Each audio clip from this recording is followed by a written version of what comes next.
ბატონო საღამოშიდობის ძალიან დიდი მადლობა რომ შეგამოჩვენეთ მარი ხართ. ეგრეთ წოდებული უკანონო მოსმენების შესახებ კანონი ძალიან მნიშვნელოვანია. მე მაინც მინდა მაყურებელს შევახსენო წინა ისტორია, ის რომ 2012 წლამდე მოსმენები ხდებოდა და თვალთვალი ხდებოდა უკანონო ამაზე ყველამ ვიცოდით და საფუძველიც ჰქონდა, სხვა შორის წინა ხელისუფლება არც მალავდა, პერიოდულად ტელევიზიით გადიოდა ეს უკანონო ჩანაწერების რაღაცა საინტერესო ფრაგმენტები აქედან. წინა მოწვევის პარლამენტი მუშაობდა ამაზე, სხვა შორის ფრაქცია, კოალიცია ქართულ ოცნებაში შემავალ პარტიებს განსხვავებული ხედვა ჰქონდა და სხვადასხვა პროექტებიც იყო წარმოდგენილი, საბოლოოდ იყო მიღებული ორგასაღებიანი სისტემა, რომელიც ითვალისწინებს მიყურადების განსახორციელებლად სასამართლო ნებართვის გარდა პერსონალურ მონაცემთა დაცვის ინსპექტორის ელექტრონული ნებართვის არსებობასაც. თუმცა არასამთავრობო ორგანიზაციებმა ჩათვალეს, რომ ეს კანონი მაინც არ იძლევა იმის გარანტიას, რომ არ მოხდება უკანონო თვალთვალი და გაასაჩივრეს კანონის რამდენიმე მუხლი საკონსტიტუციო სასამართლოში, საკონსტიტუციო სასამართლომ გაითვალისწინა და მიიღო ეს და ასე ვთქვათ 2016 წლის აპრილში არაკონსტიტუციურად ცნო სუსტის ტექნიკური წვრთნობა სატელეკომუნიკაციო ოპერატორების ქსელებთან და პარლამენტს მისცა ვადა, რომ 31 მარტამდე გამოასწოროს სიტუაცია. არსებობს უკვე პროექტი, რომელიც მოამზადა უმრავლესობამ და რომელიც არასამთავრობო ორგანიზაციებს ისევ არ მოსწონთ. შეგიძლიათ დარწმუნებით ვთქვათ, რომ თქვენი პროექტით სრულად გათვალისწინებულია ის შენიშვნები, რომელიც ქონდა საკონსტიტუციო სასამართლოს, საკმაოდ დიდია მათი დასკვნა 91 გვერდიანია. ანუ მორჩება ამ ქვეყანაში თქვენი კანონის მიღების შემთხვევაში უკანონო თვალთვალზე, უკანონო მოსმენებზე, კომპიუტერულ წვდომის უკანონო წვდომაზე საუბარი. მოგესალმებით, მივესალმებით ჩვენს მაყურებელს. პირდაპირ კითხვის პასუხი დავიწყე ძალიან მოკლედ და მერე შევეცდები მოგიყვეთ ამბავი, რაც ხდება სინამდვილეში ამ თემის ირგვლივ. საუბარი როდის მორჩება, ნამდვილად ვერ გეტყვით ამას. ყოველ შემთხვევაში ამ საუბრის საფუძვლები უნდა მორჩეს და უკვე შეგვიძლია დარწმუნებით ვთქვათ, რომ ბოლო წლების განმავლობაში ასეთი საუბრების საფუძველი იყო მხოლოდ პოლიტიკური, თუ იმეს უნდა და პოლიტიკური ქულების დაწერა, მხოლოდ ამ შემთხვევაში შეეძლო ამაზე საუბარი, იმიტომ რომ ფაქტი, რაიმე რეალობა რომ ასეთი ხდება, არ არსებობს, იმიტომ რომ სინამდვილეში ასეთი არ ხდება. მაგრამ ეს რომ არ იყოს პოლიტიკურ ნებაზე მარტო დამოკიდებული და ადამიანებზე, რომლებიც ხელმძღვანელობენ გარკვეულ უწყებებს და მათ პერსონალიებზე, თქვათ, როგორი კაცი მოვა, ან ქალბატონი მოვა ამ ორგანოს სათავეში, ამაზე არ იყოს დამოკიდებული, ამიტომ ჩვენ გვინდა მყარი კანონი, მყარი რეგულაცია, მყარი ინსტიტუტები, რომ ასეთი არ განმეორდეს, ვინც არ უნდა მოვიდეს ხელისუფლების სათავეში თუ რომელიმე უწყების სათავეში. უნდა მოგიყვეთ აუცილებლად თქვენ იცით ალბათ ეს დეტალები, მაგრამ მაყურებელს უნდა მოუყვე აუცილებლად რა ხდებოდა ამ წლების განმავლობაში ამ საკითხთან დაკავშირებით. აღარ ყვები 2012 წლამდე ეს ყველამ ვიცით და ამაზე ღიმილის მომგვრელია რაღაც საწინააღმდეგო აზრი დაფიქსირება, რომ იქაც არ ხდებოდა ისეთი მსგავსი გავიგე ტელევიზორიდან მოვისმინე მაგალითად 2 დღის წინ, რომ არაო, მაშინ ესეთი როდის ხდებოდა, ერთი ფაქტი დამიდეთ, ერთ-ერთი პოლიტიკოსი ამბობდა ნაციონალური მოძრაობიდან. ამას კი ბატონო, ამას ხა არ ვიცი, სერიოზულად ვერავინ აგხობს საქართველოს, თუმცა გადავიდეთ შემდეგ რა ხდებოდა. 2 წლის წინ არ შეიძლება წინამოწვევის პარლამენტის 8 წელი ამ საკითხთან მიმართებაში არ აღინიშნოს და სხვათა შორის არასამთავრობო ორგანიზაციებისაც, რომელთა მოთხოვნით საქართველოს პარლამენტმა მიიღო კანონი და მივიღეთ ძალიან კარგი ინსტიტუტი და სხვათა შორის ადამიანის უფლებების დაცვის კუთხით ეს მსოფლიოში უპრეცედენტო ინსტიტუტი იყო და ქალბატონი თამარ ქალდანი ჩაუდგა ამ ინსტიტუტს სათავეში პერსონალური მონაცემების დაცვის ინსპექტორის ინსტიტუტზე მაქვს საუბარი და ძალიან წარმატებით დაიწყო საქმიანობა და გრძელდება ეს წარმატებული საქმიანობა, ეგრეთ წოდებული მეორე გასაღების ფლობელზე მაქვს საუბარი. ამის შემდეგ საქართველოს საკონსტიტუციო სასამართლოში იგივე ადამიანებმა, იგივე ორგანიზაციების წევრებმა, იგივე მოძრაობის წევრებმა შეიტანეს ცოტა უცნაური სარჩელი და ეს სარჩელი დაკმაყოფილდა. ხა რატო იყო უცნაური ეს სარჩელი და ასევე უპრეცედენტო ოღონდ ნეგატიური კუთხით პირდაპირ ვიტყვი, იმიტომ რომ საკონსტიტუციო სასამართლოს გადაწყვეტილებაში შავით თეთრზე წერია, რომ ორგანო, რომელიც განახორციელებს არა მოსმენას, ძალიან ხშირად მოსმენა სიტყვის გამო ადამიანები სწორად ვერ ერკვევიან ხოლმე. ფარულ საგამოძიებო მოქმედებებზე საუბარი. ფარულ საგამოძიებო მოქმედებას უნდა ახორციელებდეს ის უწყება, ის ორგანო, რომელსაც არ აქვს პროფესიული ინტერესი გამოძიების მიმართ, აქ უკვე პარადოქსია, ხო? ფარული საგამოძიებო მოქმედება და ინტერესი არ უნდა ქონდეს გამოძიების ორგანოს, სადაც იქნება ეს ფუნქცია, რომელსაც ექნება და არ უნდა კონდეს გამოძიების ფუნქცია. ესეც მეორე პარადოქსი. თუმცა ეს არის საკონსტიტუციო სასამართლოს გადაწყვეტილება, მოდი აღარ ვილაპარაკოთ, ამაზეც ბევრი შეიძლება ლაპარაკი. ეს იყო პოლიტიკურად ანგაჟირებული იმ კოლეგიამ განიხილა თუ არა, რომელზეც ძალიან დიდი როგორც მინიმუმ დარბილად რომ თქვა ეჭვები იყო ამასთან დაკავშირებით და გადავიდეთ შემდეგ თემაზე. ასეთი გადაწყვეტილება მივიღეთ, რომელიც სავალდებულო აღსასრულებლად და ასაც საჭირდება, ხო? ამის შემდეგ, ამის შესაბამისად არასამთავრობოებმა ეს შეენგეხებას იგივე ჯგუფმა შემოიტანა საქართველოს პარლამენტში თავიანთი პროექტი. შეიქმნა სამუშაო ჯგუფი და ჩვენ საბოლოო ჯამში მოკლედ რომ გითხარით, ჰქონდა ორი ვერსია. ერთი ვერსია იყო უსაფრთხოების სამსახურის ვერსია, ასე ვთქვა და უსაფრთხოების სამსახურების იყო გარკვეულ საკითხებზე ნამუშევარი და ისინი მიიჩნევენ, რომ დამოუკიდებლობის რაღაც ხარისხით გარანტიები მიგვეცა მათი რომელიმე ქვეუწყებისათვის და ესე გაგვეგო საკონსტიტუციო სასამართლოს გადაწყვეტილებასაც ჩვენ არ დავეთანხმეთ და მეორე მხრივ ქონდა აბსოლუტურად დამოუკიდებელი უწყების შექმნის კი ბატონო უწყების შექმნის სააგენტოზე იყო საუბარი, რომელიც გასული იქნებოდა მთავრობის სტრუქტურიდან, ასე ვთქვათ, და იქნებოდა რაღაცნაირად დამოკიდებულებაში. ეს რაღაცნაირად თვითონ ამიტომ ახსენენ, რომ არა მხოლოდ კონტროლზე იყო საუბარი იყო დაქვემდებარებაზე გარკვეულწილად საქართველოს პარლამენტისათვის. ჩვენ ასე ვთქვათ, ორივე მოდელი დავიწუნეთ და შევეცადეთ, რომ მაქსიმალურად მოგვენახა ოქროს შუალები და ძალიან ხშირად მეც და ჩემი მეგობრები, ჩვენი კოლეგები, ჩემი პარტიის წევრები და სხვადასხვა კომიტეტის თავმჯდომარეები ქართული ოცნებიდან ამბობდნენ, რომ უნდა მონახოთ ჩვენ აუცილებლად ოქროს შუალები, სადაც ბალანსი იქნება დაცული სახელმწიფო უსაფრთხოების ინტერესებსა და ადამიანის უფლებების დაცვის ინტერესს შორის. ანუ არც ერთი და არც მეორე არ უნდა დავაზიანოთ. ჩვენ შევეცადეთ, რომ მაქსიმალურად მიგვეახლოებინა იმ მოდელს, რაც წარმოადგენს არასამთავრობო ორგანიზაციებმა და ვთქვით, რომ კი ბატონო იყოს დამოუკიდებელი სააგენტო, რომელიც ზოგადად მოიაზრება უსაფრთხოების სამსახურის ქოლგის ქვეშ, მაგრამ ექნება დამოუკიდებელი ბიუჯეტი, დამოუკიდებელი ინფრასტრუქტურა და დამოუკიდებლობის ყველაზე მაღალი გარანტიები და ხარისხი, რაც კი მსოფლიოში არსებობს ამ მიმართულებით. ოღონდ ვერანაირად დავეთანხმებოდით ერთ რამეს, რომ ეს საერთოდ გასულიყო, ასე ვთქვათ, მთავრობის კონტროლისგან და რატო? მე ასეთ კითხვას ვსვამდი ხოლმე. ამ ჯგუფის მუშაობის პერიოდში ამაზე პასუხს ვერავინ მცემდა და ვერც აწი გამცემს და ეს არის მთავარი კითხვა. როდესაც მთელ მსოფლიოში ასეა მოწყობილი სახელმწიფოები, რომ საკანონმდებლო აღმასრულებელი და სასამართლო სისტემა არსებობს, სამი შტო ხელისუფლების და რიგ შემთხვევებში პრეზიდენტი არბიტრია და რიგ შემთხვევებში დაუშვათ არის აღმასრულებელი ხელისუფლების წარმომადგენელი და მისი მეთაური, ყველა შემთხვევაში ეს სამი შტო არის მთავარი. გამოძიება ზოგადად არის აღსრულების ფუნქცია, ესეც საკამათო თემა არ არის. არ არის საკანონმდებლო და რაღაც აკონტროლებელი ფუნქცია, ხო? ამიტომ ფარული საგამოძიებო მოქმედების ფუნქციაც ყველა ვარიანტში უნდა ყოფილიყო აღმასრულებელ შტოში. და ჩვენ გვთავაზობდნენ მოდელს, რომელ შემთხვევაშიც ეს უნდა ყოფილიყო საკანონმდებლო შტოს დაქვემდებარების ქვეშ. ასეთი რამე ამ სამართლებრივი ნონსენსის გამოც დაუშვებელი იყო და იმის გამოც, რომ ჩვენ ძალიან ვფრთხილდებით, რა თქმა უნდა, ადამიანის უფლებების დაცვის კუთხით ძალიან დიდი პროგრესი გვაქვს და პროგრესიც არ ქვია, იყო 0-დან 0-ს ქვემოთ და ჩვენ გვაქვს ძალიან დიდი წარმატება ამ მიმართულებით. ამას რომ თავი დავანებოთ ადამიანის უფლებების დაცვის ძალიან დიდ და საპატიო ინტერესს. მეორე მხარეს ჩვენ გვაქვს უსაფრთხოება, რომელთან დაკავშირებითაც ძალიან დიდი გამოწვევებია თანამედროვე მსოფლიოში და ღმერთმა არქანს ჩვენ ქვეყანაში. რაიმე მსგავსი განმეორდეს, მაშინ კითხვა ისმის, ვინ აიღეს პასუხისმგებლობას ამ ყველაფერზე, სწორედ ამ ექსპერიმენტმა რომ დაუჯეროთ არასამთავრობო ორგანიზაციებს, რომ გამოიწვიოს ასეთი რამე. ბუნებრივია, ისე ჩვენ უნდა ავიღოთ პასუხისმგებლობა და ამ პასუხისმგებლობიდან გამომდინარე ვამბობთ, რომ ასეთი რგოლი იქნება აღმასრულებელი ხელისუფლების ქოლგის ქვეშ, მას ექნება დამოუკიდებლობის ისეთი გარანტიები, რაც პრაქტიკულად მსოფლიოშიც კი არ არსებობს.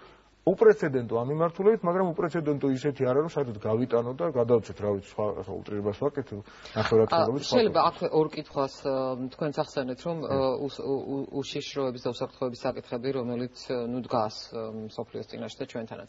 მე მახსოვს, რომ როდესაც წინა პარლამენტში იყო განხილვები ამ კანონპროექტის, მაშინაც გამოითქმებოდა ასე მოსაზრება, რომ ამ მიყურადების და საგამოძიებო აი ამ სამუშაოების გარეშე და იგივე სატელეფონო მოსმენების გარეშე ძალიან გაძნელდებოდა საქმეების გახსნა.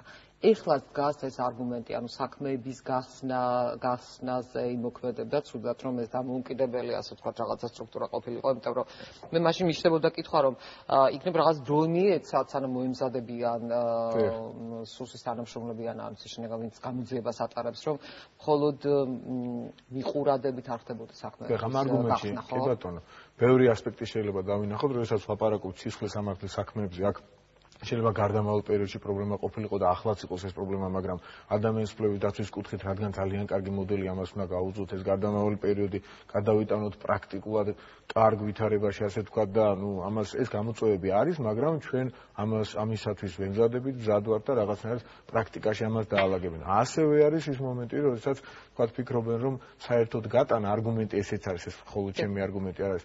საერთოდ გატანა ადამიანის უფლებების დაცვის კუთხით აქაც კი მომავალში საფრთხეებს შექმნის და მე საკითხის დავაყენე ერთ-ერთმა არასამთავრობო ორგანიზაციების ერთ-ერთმა წარმომადგენელმა თქვა ციტირება გააკეთა ჩვენი ნათქვამის რომ მათ თქვეს რომ მონსტრი შეიძლება მივიღოთო. მართლა ასეა, როდესაც გიორგი კვირიკაშვილია ხელმძღვანელი თქვათ აღმასრულებელი ხელისუფლების და ვახტანგ გომელაურია თქვათ უსაფრთხოების სამსახურის უფროსი, ასეთი საშიშროება შეიძლება არ დგას, მაგრამ ჩვენ არ გვაქვს გარანტიები 10 და 20 წლის მერე ვინ იქნებიან ასეთი ხელმძღვანელები და წარსული რომ დაგვემართოს მართლაც ღმერთმა არ ქნას, მაგრამ რომ დაგვემართოს და მსგავსი ოდიოზური ადამიანები მოგვევლინოს სადღაც გაუთვალისწინებათ კიდევ ამ შემთხვევაში ჩვენ ვაჩენთ კიდეც რომ დავეთანხმოთ ეს შეუძლებელია თეორიულად და პრაქტიკულად, მაგრამ ვაჩენთ დამატებით რაღაცა უწყებას, რომელიც ცალკე საფრთხეს შეიძლება წარმოადგენდეს თან უწყებას, რომლის ანალოგი მსოფლიოში არ არსებობს. ხო, მაგრამ თქვენი პროექტია იმის ანალოგიც არ არის, ანუ მე მგონი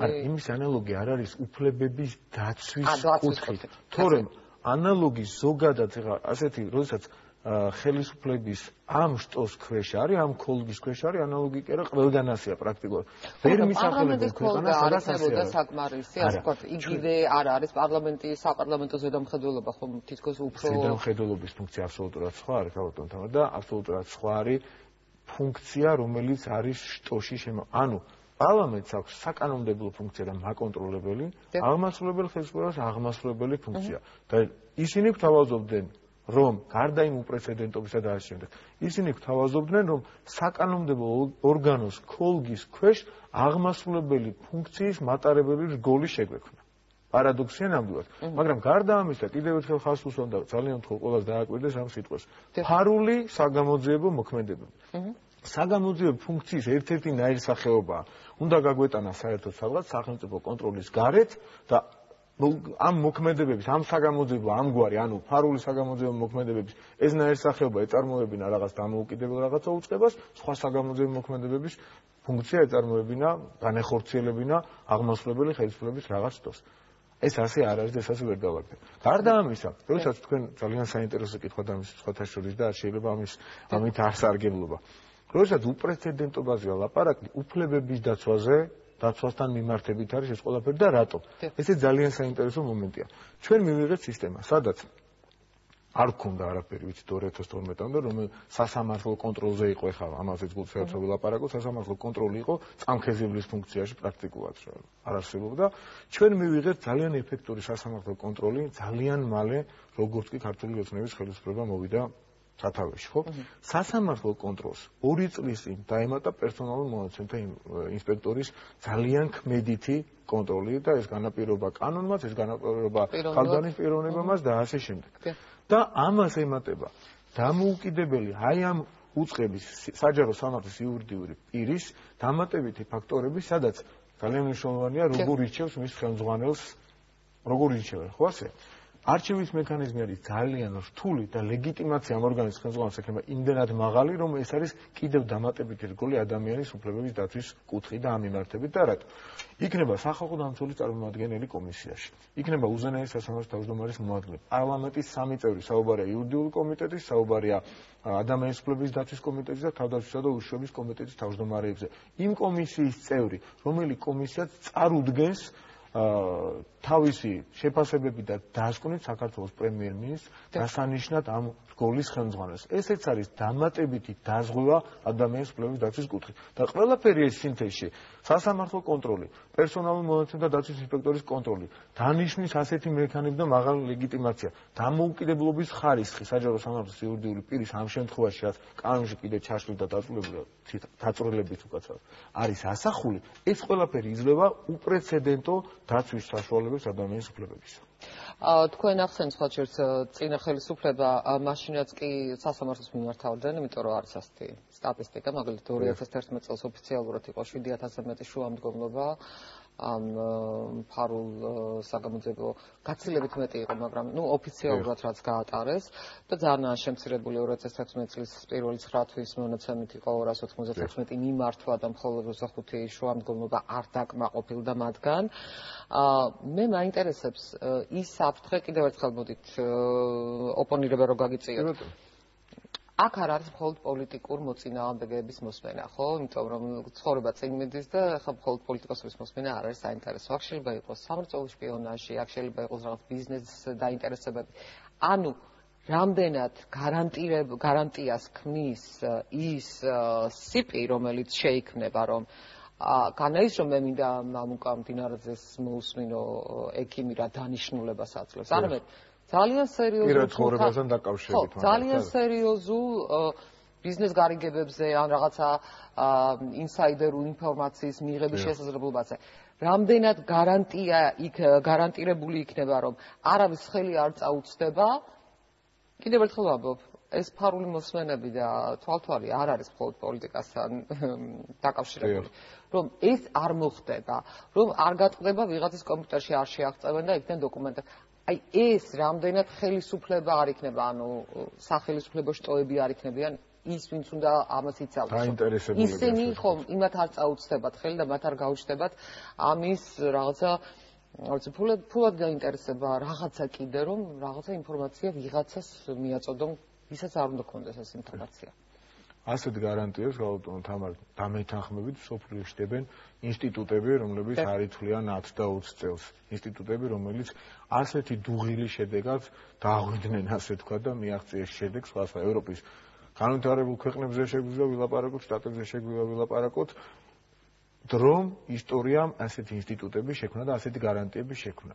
ჩვენ გვიწევს, რომ რაც შეიძლება დაზღვევის მეტი მექანიზმი ჩავდოთ თითოეულ ნორმაში, თითოეულ კანონში, რომ ასეთი საფრთხე არ იყოს, მაგრამ ამავდროულად ჩვენ აუცილებლად უნდა გავითვალისწინოთ უსაფრთხოების გამოწვევები. აუცილებლად ერთი საპირწონედ მეორე არავითარ შემთხვევაში არ უნდა გაიგოს, რომ ეხლა მამუკა მდინარაძე ლაპარაკობს, ან რომელიმე მხარდამჭერი მსგავსი პროექტების, რომ ადამიანის უფლებების დაცვის ხარისხში რაიმე უნდა დავთმოთ. არავითარ შემთხვევაში პირიქით ჩვენ მივიღეთ პროექტი, იმიტომ ვეძახით წარმატებულ სამას, რომ ჩვენ მივიღეთ პროექტი, სადაც ერთი მხრივ გაძლიერდა დაზღვევის მექანიზმები, რაზეც მე უკვე გესაუბრეთ და აღარ წავიღებ თქვენ ძირფას დროს ამაზე ლაპარაკეთ.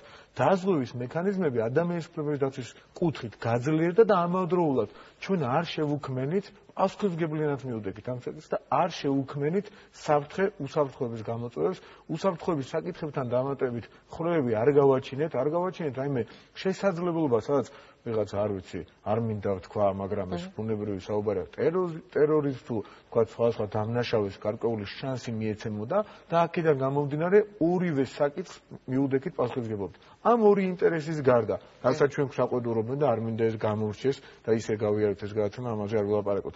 საკონსტიტუციო სასამართლოს გადაწყვეტილებასთან მიმართებაში ჩვენ მაქსიმალურად ვცადეთ, რომ დაგვეახლოვებინა პოზიციები და მიგვესადაგებინა მის გადაწყვეტილებას. სოფლიოში აღმასრულებელი ხელისუფლების ქოლგის ქვეშ საჯარო სამართლის იურიდიული პირის გარდა თან ისეთი მექანიზმებით, როგორც ჩვენ ჩავდეთ კანონში, არ არსებობს დამოუკიდებლობის უფრო მაღალი ხარისხის მატარებელი რაიმე რგოლი.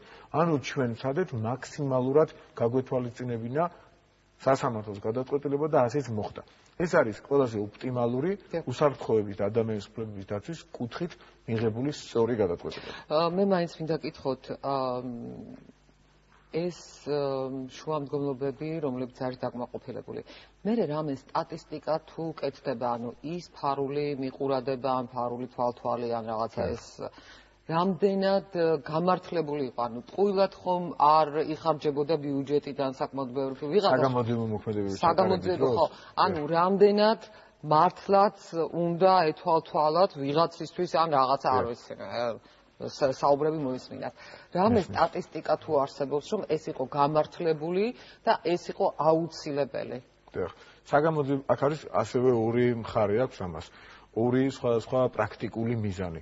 ერთი, როდესაც სისხლის სამართლის კონკრეტულ დანაშაულზე და მის გახსნაზე ვსაუბრობთ, აქ ძალიან წარმატებულია ჩვენი სახელმწიფო ამ მიმართულებით, როდესაც ფარულ საგამოძიებო მოქმედებებია საუბარი და ერთი მხრივ წარმატება გამოიხატება იმაში, რომ უკანონო მსგავსი ფაქტი არ დაფიქსირებულა, უკანონო მოსმენის ფარულ თვალსაჩინო ფარული სხვა საგამოძიებო მოქმედების რაიმე ნაირსახების ფაქტი არ დაფიქსირებულა ჩვენი ხელისუფლების დროს და მეორე, ამას პრაქტიკაში კარგად იყენებენ და იყენებენ სწორად რაც თავარი და ისე როგორც კანონით უნდა გამოიყენოს ნებისმიერ სახელმწიფომ. ასეთი რაღაცეებისგან, ისეთი აღარ მინდა რომელიმე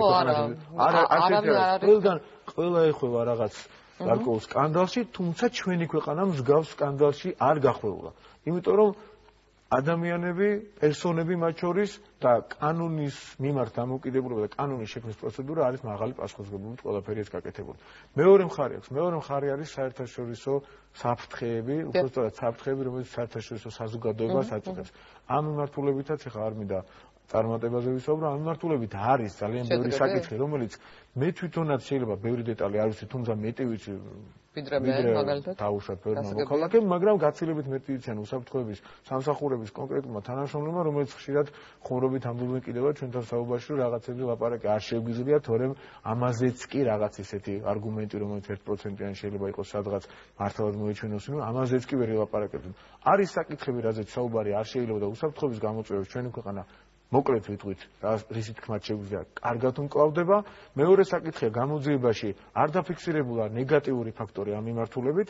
საქმე და გახსნის დროს ეს მომენტი კარგად არის და კანონის მიერად რაც თავარია გამოყენებული და ადამიანის უფლება ამას არ დაურღვევს, არ შეულახავს და მესამე ჩვენ გვაქვს პრაქტიკული კანონთან მიმართებაში და სასამართლოს გადაწყვეტილებასთან მიმართებაში სწორი გადაწყვეტილება, სადაც სამივე ინტერესი თანაბრად წარმატებით არის დაკმაყოფილებული და მე ვფიქრობ, რომ ეს იქნება მართლაც აღიარებული საერთაშორისო საზოგადოების მიერ, საერთაშორისო ექსპერტების თუ ჩვენი მეგობრების მიერ. საერთაშორისო არ უნახიათ პროექტი ჯერჯერობით ისე ამ შემთხვევაში ჩვენ როგორც ვენეციის კომისიის ფორმატში, ასევე სხვადასხვა ექსპერტებთან ყოველთვის მუშაობთ, ამასთან დაკავშირებით რაიმე ნეგატიური რომელიმე საერთაშორისო ჩვენი დამკვირვებლის მონიტორინგის მიერ არ გამოთქმულა, ვერ გამოითქმება, იმიტომ რომ კიდევ ერთხელ ვამბობ, მთელი პასუხისმგებლობით, რომ მსგავსი დაცულობა ადამიანის უფლებების დაცვის კუთხით პრაქტიკულად არ არსებობს და სწორედ თქვენი კითხვის წეგამდელი კითხვის პასუხია ეს, რომ როდესაც ამდენი გადაზღვრება არსებობს ადამიანის უფლებების დაცვის კუთხით, ჩვენ მოქალაქეები შეუძლიათ ძალიან მშვიდად იყვნენ რეალურად.